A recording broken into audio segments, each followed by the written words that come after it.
Nah, sebentar. Di desa namanya Segoro Tambak, Kecamatan Sedati, Kabupaten Sidoarjo. Nah, 3 bidang HGB seluas 656,85 hektar. Ya udah, untuk pembulatan gampang 6666 lah, 657 lah ya.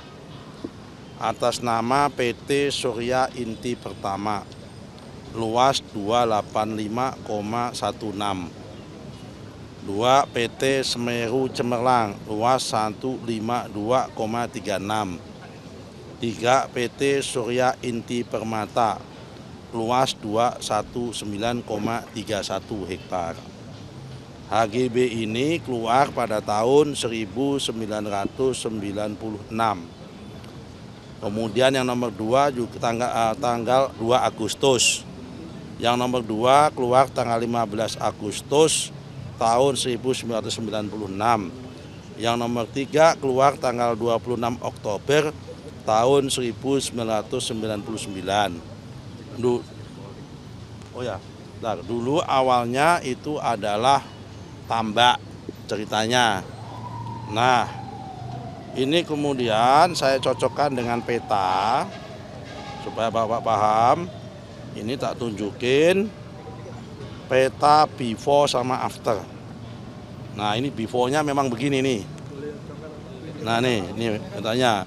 Belum saya print ini, saya baru dapat ini. Sebelah kanan, Pak. Nah, ini before. Afternya ini afternya. Oh, jadi laut. Oke. Nih, afternya. Oke. Nah, karena itu ini kalau kondisi begini kan ada dua skenario. Skenario pertama, tahun depan di bulan Februari dan Agustus kan HGB-nya habis. Tinggal nggak kita perpanjang. Atau undang-undang juga memperbolehkan karena itu tanahnya udah ada, karena ada abrasi jadi laut, maka masuk kategori tanah musnah. Bisa langsung kita batalkan. Karena ada undang-undangnya, karena itu masuk tanah musnah. Sebetulnya gitu kan. Nah, tinggal nanti kita cek, kita panggil yang punya, kan gitu kan. Dulu kan kita klarifikasi dong, nggak bisa serta-merta begitu kan. Kita panggil, kita klarifikasi, ya kan, ini kondisinya sudah begini, maka dianggap tanah musnah. Tinggal diteken kemudian, jadi nggak ada gitu aja, memang undang-undangnya begitu. Apalagi cukup kan? Kami masih statusnya ilegal ya? Apanya kok ilegal? Itu yang HGB-nya. Ya legal, kita udah saya bacakan nomornya Anda, memang keluar kok ilegal, gimana ceritanya? Terbitnya legal, dulunya itu tambak. Kok ilegal gimana sih? Tapi kalau sekarang jadinya tanah musnah ya, Pak? Jadinya itu jadi laut. Maka kalau jadi dulunya tambak kan udah tak tunjukin petanya, after sama before sama after. Ya kan? Nah, karena itu, karena before-nya begini, after-nya begini, ya prosesnya benar. Nah, kondisi alamnya berubah. Nah, kalau kondisi alamnya berubah, ya maka tinggal 2 pilihan. Nunggu sampai selesai HGB-nya atau dianggap tanah musnah. Kalau dianggap tanah musnah, maka otomatis haknya hilang. Selesai cerita. Gitu. Nah, kalau Bekasi ini sedang kami teliti. Jadi Bekasi ini case-nya menarik. Ada sertifikat terbit di desa apa tadi? Desanya. Mana lihat ya? Nah, ada dokumennya di situ, di satu lokasi lah desa gitu. Tapi petanya di laut. Jadi harusnya petanya itu di situ, petanya digeser di sana. Nah, apakah ini human error? Apakah ada mens rea? Saya belum teliti, saya belum tahu. Lagi digali. Tapi yang jelas sertifikatnya di darat. Tapi peta bidangnya ada di laut itu. Jadi ini apakah mens rea, ada perubahan ini, apakah human error? Saya belum tahu. Yang di Bekasi. Tapi ini tidak ada kaitan-kaitan dengan masalah korporasi atau nggak ada sama sekali. Karena ini PTSL murni sebetulnya. Ya kan? Tapi saya nggak tahu apakah ini human error atau apakah ini ada mens rea, sedang kita gali. Semua akan sedang ditelusuri. Mohon izin Cindy, Kompas TV, saya mau nanya soal kan kemarin terbit Inpres efisiensi untuk pemerintah. Nah kan Inpres efisiensi anggaran, kan pemerintah dikasih deadline untuk mengidentifikasi yang bisa diefisiensi lalu dikonsultasikan ke DPR. Tanggapan dari DPR soal kebijakan ini apa?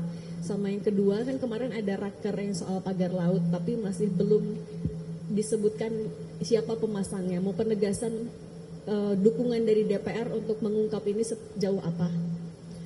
Ya, efisiensi itu akan menjadi sangat baik dan efektif dan harus dilakukan bersama-sama. Jadi memang itu satu hal yang tentu saja DPR dukung, bahwa kemudian pemerintah, presiden berharap bahwa di tahun 2025 ini APBN itu dipergunakan dengan sebaik-baiknya, seefisien-efisiennya untuk kesejahteraan rakyat. Jadi DPR dukung apa yang menjadi kebijakan dari pemerintah dan presiden khususnya.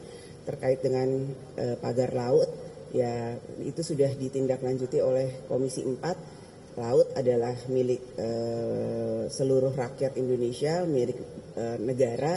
Jadi ya segera ungkap milik siapa, kenapa bisa seperti itu. Jadi tidak ada hal-hal yang kemudian menjadi kecurigaan. Nanti akan segera ditindaklanjuti dan diungkap oleh Komisi 4.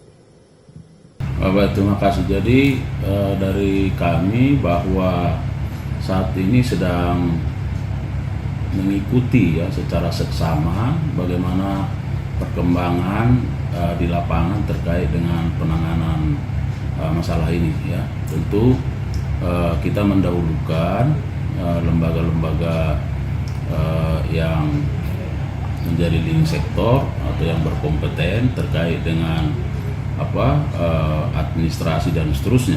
Nah, sedangkan kami tentu terus melakukan kajian, mendalami apakah memang dalam masalah ini ada katakanlah peristiwa pidana ya yang terindikasi dalam kategori tindak pidana korupsi, karena memang itu wilayah kami dan itu yang menjadi kewenangan kami. Dan tentu ya kami akan secara proaktif juga melakukan pendalaman itu untuk melihat sebenarnya apakah ada dugaan-dugaan seperti yang disampaikan oleh banyak pihak termasuk masyarakat. Apabila nantinya ada dugaannya korupsi di peristiwa tersebut atau di pagar laut itu, nah pihak Kejaksaan Agung seperti apa sih Pak? Nah tentu sesuai dengan kewenangan kita ya. Jika memang ada dugaan ya berdasarkan laporan masyarakat, misalnya terkait apakah perizinannya yang terindikasi ada dugaan tindak pidana korupsi dan seterusnya, tentu ini kami akan melakukan pendalaman, dikaji, ditelaah tentu ya sampai pada kemungkinan untuk ditangani ya, ditangani. Jadi berdasarkan kewenangan itu bisa saja sepanjang memang ada data informasi yang terkait bahwa ada dugaan peristiwa pidana dalam hal ini tindak pidana korupsi di sana. Siap. Cukup. Makasih Pak. Ada yang mau ditambahin Pak? Ya saya kira ya kita berharap bahwa masalah ini cepat selesai dan kita tahu bahwa pemerintah sudah mengambil langkah-langkah yang sangat cepat, sangat baik. Dan ini tentu juga memberikan kepastian kan bagi masyarakat, khususnya bagi para nelayan akan dapat memanfaatkan laut ya dengan penyelesaian yang begitu cepat dilakukan. Oke, berbalik. Tapi Ombudsman sebut katanya bisa jadi ada indikasi korupsi Pak di pemberian sertifikat HGB sama SHM pagar laut. Tanggapan dari KPK gimana Pak? Ya itu kan masih dalam tahap penyelidikan oleh pihak-pihak tertentu gitu ya. Nanti kami sendiri akan melihat perkembangannya seperti apa. Mungkin kalau perlu nanti dari Ombudsman bisa menyampaikan kepada kami. Kami belum mendapatkan secara detail informasi tersebut. Ya baru info-info saja dong. Gitu ya. Oke, pribadi semuanya. Saya nanti akan bertemu dengan Menteri ATR BPN. Menelusuri asal muasal lahirnya sertifikat. Tapi menurut saya sih udah kebaca ya. Itu kan dulu itu pasti di situ adalah bekas tambak. Waktu tambak tuh mangrovenya pasti dibabat, kemudian cemarannya pasti dibabat, kelapanya pasti dibabat. Setelah tambak tuh nggak diurus, kemudian abrasi. Ketika abrasi pasti jadi laut. Dan itu terjadi di Kerawang. Dulu di Kerawang tuh ada satu RW hilang dan kemudian jadi laut. Nah, kemudian setelah jadi laut, nah pada waktu tambak itu selesai, itu penggarapnya itu biasanya jual garapan. Kemudian garapannya dibeli, kemudian disertifikatkan. Itu sudah, itu modelnya begitu. Itu kan bukan hanya di tambak, di laut, di hutan juga begitu. Petani dikasih tanah garapan. Di gunung juga begitu, tanah garapan, dibebasin jadi sertifikat. Nah, ini terjadi dan kemudian apa sikapnya? Nanti akan kita kaji.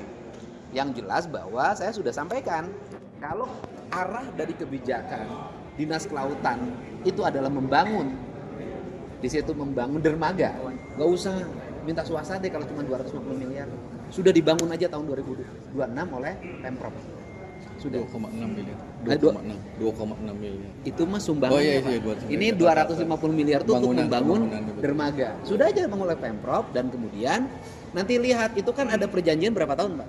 5 tahun dan sudah bayar ke Kasda ya 2,6 miliar. Nanti kita lihat kalau perjanjian itu bertentangan dengan kepentingan umum, kan ya, bertentangan dengan asas-asas kepatutan, asas-asas keadilan, ya tidak ada salahnya kita.